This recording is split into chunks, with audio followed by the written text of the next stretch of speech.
Okay, LAFFCO time. We're going to finish this one up, and we'll be moving on to the next one shortly.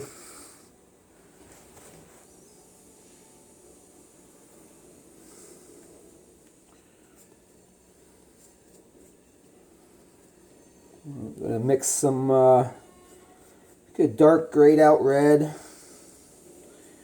for the stripe across the center. So it falls in line with the format of the series, and then we're going to do some heavily diluted green squares for the six quadrants. So this is a little too thick. That's a nice dark maroon color right there. It's a really nice dark maroon. Some water in here. I think I need a little extra water. Okay, mix this up good. We're going to try to limit the drips, the drippaging.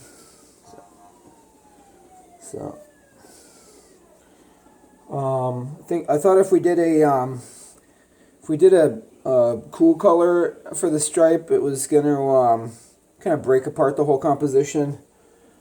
This warm color, I think, will tie it together and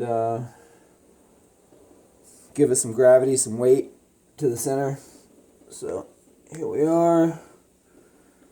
I'm liking this. I'm going to do my downstrokes. It's like a Nirvana song, even though that guy had his flaws. Okay. I'm going to do the downstrokes for the style, the alternative grunge style. It's a grunge style painting, downstrokes. Okay. So center. I usually like to do a little bit above center. A little bit above center. If you go above center, it looks like it's the center. Because of the, common orientation of just the way the weight works. It feels centered if you go a little bit above center. If you go directly on center, it feels top hit. If you do directly on center, it feels a little bit too high. No, it feels a little bit too low. Yeah, whatever. Above center is better. We're freewheeling and dealing here. We're not using any markers or anything like that, or any rulers, I should say. I do have a pizza in the oven. I will check on that in a moment. Downstrokes. So I'm happy with the amount of liquid in here, the transparency. I'm not trying to obliterate my previous marks. I decided not to recoat the entire field with a unifying color because these marker marks are water soluble and they're fragile and they're really wonderful, so I didn't want to destroy them. I tried a little test spot up here and it just kind of blended them like watercolor. So I'm going to leave these pure marker marks really doing their thing. I might come back and do a second coat of this stripe, depending on how I like it after it dries. Things look really different after they dry compared to when they're wet. So I have a strong suspicion that I will end up putting a second layer of probably the same color. I'm really enjoying this color. This is really perfect. This is really what I was hoping to... this is the exact color I was hoping to mix. Let's put it that way. So, I'm really enjoying this so far. I'm very happy. Very happy with the effect. And the last one I came back and kind of blended a little bit across the edges. The top and bottom border of the stripe. So I might end up doing that here. We'll see. I want these paintings to conform to the series because that's what's required for marketability. The way I see it, the gallery owner or critic or whatever, they're going to recommend one, and then the fellow that buys it, his friend is going to see it. His friend is going to want one. Okay. And then if they can get one that's similar, everybody is gonna, feel good about that. I got one, you got one. If everything's radically different, there's no market for it. It's the same way with acting. When you do theater, you spend a month to 3 months, depending on the professionality level, preparing a play, and you find your character over that time during the rehearsals. In Los Angeles, you need to be able to show up and be the character the first day at the audition. So that's why it's so important for the commercial actor to know their type. That's the whole point of the type, knowing your type. What's my type? I've been here for 5 years, and I kind of really finally admitted to myself that I'm the escaped mental patient. That's my type. That's really what I can show up and be immediately. Now, I could develop another type and really work on it, but I think the most natural thing for me is kind of a paranoid, conspiracy theorist type of fella. That's what I am, So I admit that, and I love it. I embrace that, Mark. So anyway, on with the painting. So let's continue with this. How's our? It looks like we have plenty of available space on the memory, because I backed up all my images and deleted them off the phone. So because my phone was really having crunching issues, processing, freezing, and whatnot. So anyway, gotta catch the drips. Okay, so all right, let's finish up this stripe real quick, and then we'll pause it and go check the oven. Don't want to overcook my son's pizza. So there we go.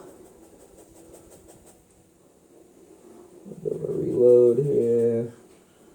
Now, in case I haven't mentioned this before, I'm using acrylics because acrylics are water soluble. They're way safer than the oils. The oils are extremely toxic, especially the paint thinners. So anyway, here I'm going to pause it and go check the oven. And we're back. The scrambled eggs were ready. Yeah, just looking at this, we're definitely going to need another coat. But I am happy to do it in multiple coats as opposed to one more opaque coat, because it gives it more depth, more life, I feel. More complexity, flavor.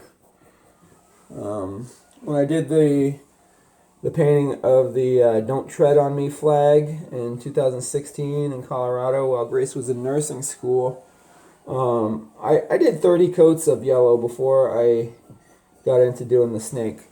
Now, Grace thought I was pretty much a mental patient for doing that. She was looking at me like, why is it still yellow? But if you look closely at that painting, you will see the depth and the complexity in those marks. In the color field, there are marks, and those marks are the expression. So, if you're in the whole expressionistic brush marks kind of vein, which I came up in, and I haven't really graduated anything else since then. It's my thing. It's all about the brush marks. So let's see, how thick is this? I'm gonna get back a little bit and take an eyeball on it. Okay. That's pretty hootin' tootin' right there. I think I might want to make it a little wider, just a hair wider.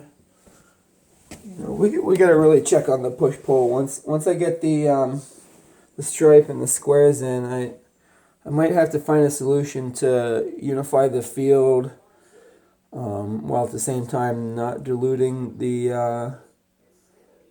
not making the marks run. I don't really know how to, I did get some medium gel. I'm not sure if that'll be the trick. Might have to, I could try to dilute some, you know what I could do? I could dilute the medium gel with water and put it in a spray bottle and try to spritz it on and see what that does. I'll do a test spot.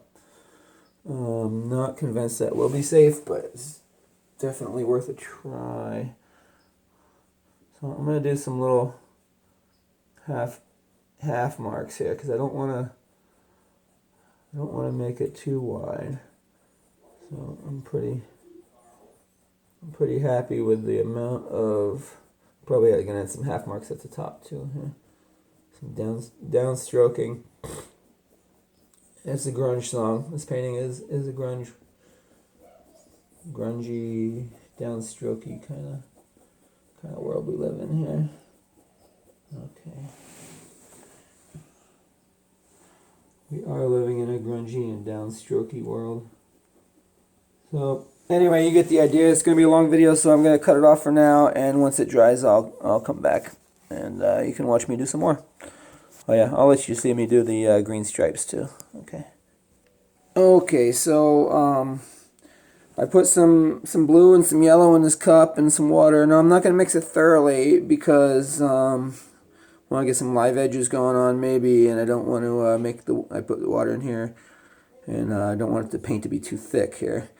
So I'm going to do my squares around the four corners and the top and bottom. And now I don't know if you noticed, but I usually paint with one color at a time. And that comes from my printmaking background. I did printmaking major in college. Ethan Berry kind of asked me to join printmaking because it was his department and he needed to fill his numbers, to justify his existence. So I obliged. I really enjoyed it. And anyway, so the thought process of breaking down an image and reproducing it into usually the four basic color channels, the CMYK or whatever. So what you do is you take your image, the idea for your image, and you break the information up into the different channels. And so I just got used to the process of creating images one color at a time. And my senior year, I brought that into my painting practice, and I really it suits me. It fits my methods. It fits my image making. So it really is the thing for me. That's how I operate. And now the boy, he tends to want to get crazy and start mixing. Use this color, use that color. This is why I resist when he wants to do that. But on the other hand, he's a creative genius, and I'm going to make an effort to honor his wishes to use more than one color at once, to a limit, because I'm still Big Daddy in charge over here with the big balls and all that good stuff. So. And I am the team leader. He is the only other team member, and so he has influence, but I certainly have veto power. But I'm gonna give that a try. I'm not even really looking at the rest of the painting for. For sizing this or for, weighting it as far as the shape and whatnot. I'm just going to go ahead and do it, and then I'm going to let it dry and kind of see what it's doing for me. You know what I mean? See how it's reading.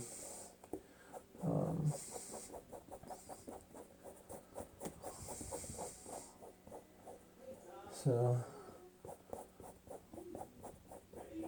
you have to have thoughtful consideration. You know what I'm saying? That's how we do it. That's what us painters like to do. We like to, do some work, have a coffee, have a little break, and then thoughtfully consider what we've done. Let it soak in visually. you know, and then get back to it, you know, for the next move. Now this this maroon stroke in here, I'm feeling like my next effort on that is going to be more of a pure red, and let the maroonness kind of influence the redness.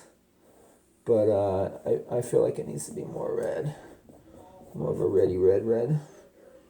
So that's what I'm going to do on the next pass on the maroonness. I'm just going to dump some red into the, I'm going to dump some red right into that maroon cup. So it's really diluted, so once I add some more pure paint, it will, it'll fill it out, improve the opaqueness, and it'll have a pretty decent influence on the hue, on the Star Trek Borg hue.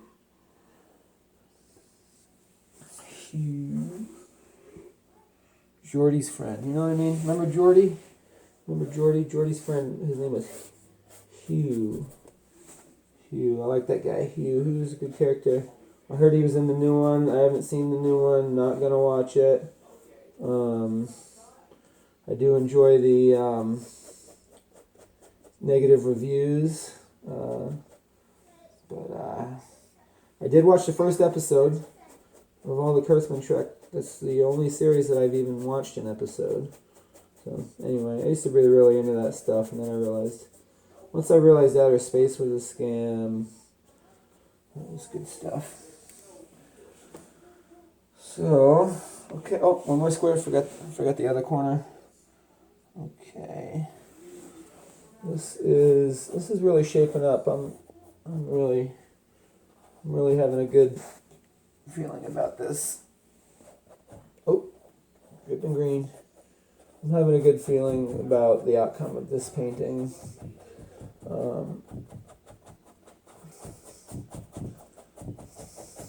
Very encouraged by the results I'm getting here.